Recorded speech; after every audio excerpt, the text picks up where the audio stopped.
Hello mga kadipinggol, nadiminyo na ba kayo? Now na!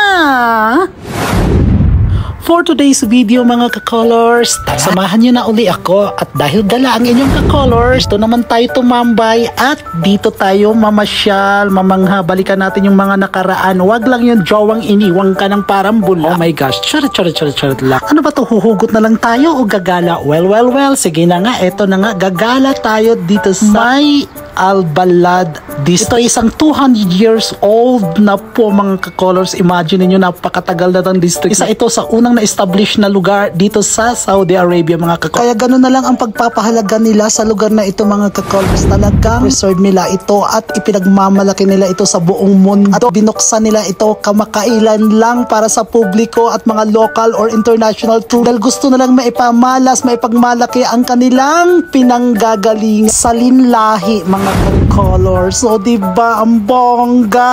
Talagang nag-evolve na talaga ang Saudi Arabia ngayon. As in, now na!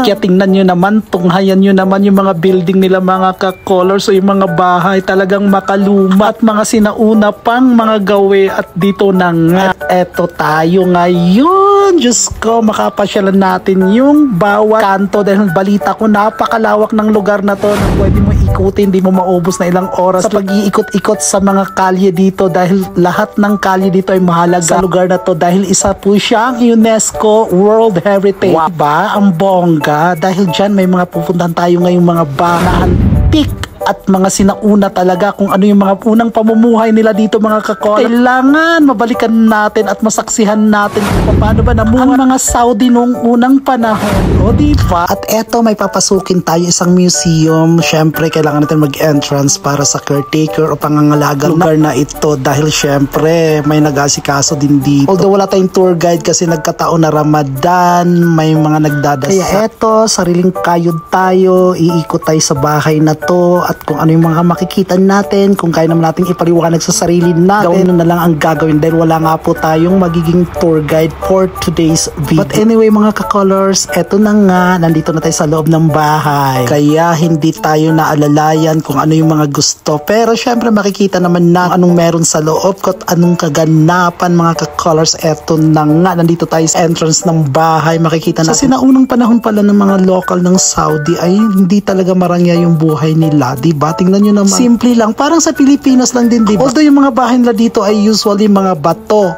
Yes, mga bato. Bihira ka makakita ng kahoy. Pero, normal, oo, may siguro nung unang panahon pa talaga may mga carpet na para sa mga mayayaman. Then eto, simple lang talaga yung bahay at maliliit lang talaga yung pasilyo nila. Nakikita natin na talagang hindi pa ganun ka-develop or hindi pa ganun. Nandun pa yung pamumuhay nila nung unang panahon na talagang kagaya lang din sa atin. Yan, nakakita tayo ng mga basic nilang gamit sa kusina man, sa sala man, o saan mang parte ng bahay na talagang makikita natin kahit saan mang typical na mga bahay sa Pilipinas, sa ibang lugar man o kahit dito sa South. Yes, hindi pa po talaga ganun develop yung mga sinaunang tao dito sa Saudi. Ito yung higaan nila, no? Napaka-cute din, nasa gilid. Tapos mahilig na talaga sila nung panahon na yun magtsaa. Then yung hindi pa uso ang aircon, bukas lang yung bintana na may mga butas para siguro insulation ng hangin, labas-masok, diba? Parang then, kagaya sa atin din na mahilig din sa mga lekta ng mga banga, mga jar, or yung higaan nila. Hindi siya totally nakakwarto na para bang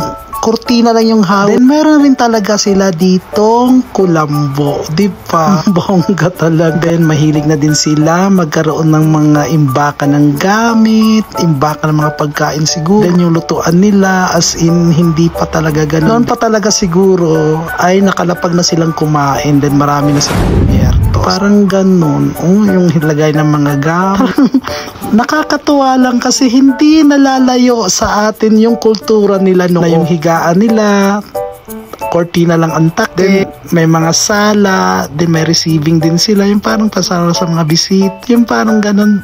Talagang sila may connection lang din talaga. Ganun sila mamuhay dati. Then yung bahay nila typical, ang daming pasikot-sikot. Then meron silang mga siguro receiving area nila to para sa mga bisita. At kung mapapansin nyo talaga yung interior ng bahay, halos laging may bintana na may mga maliliit na butas. Noon pa man talaga siguro mainit na ang Saudi at talagang grabe na talaga siguro ang init kaya ginagawa nila may mga butas na yung mga bintana. Tingin nyo mga ka-colors. So I'm sure yan yung mga singawan para labas-pasok yung hangin. Parang ganun mga ka-colors. Napapansin ko ang lalaki ng mga pinto nila. I'm sure baka papunta yan sa terrace o meron silang mga veranda o yung mga viewing deck nila kasi ito na medyo nasa 4th floor na tayo ng location at kaya siguro may mga area na talagang lalaki ng mga pinto at open air talagang makakapasok yung hangin at ito siguro yung office o pinaka table nung ano nila kung may mga ganap kasi parang may lamesa ditong naiba alam ko anong purpose neto.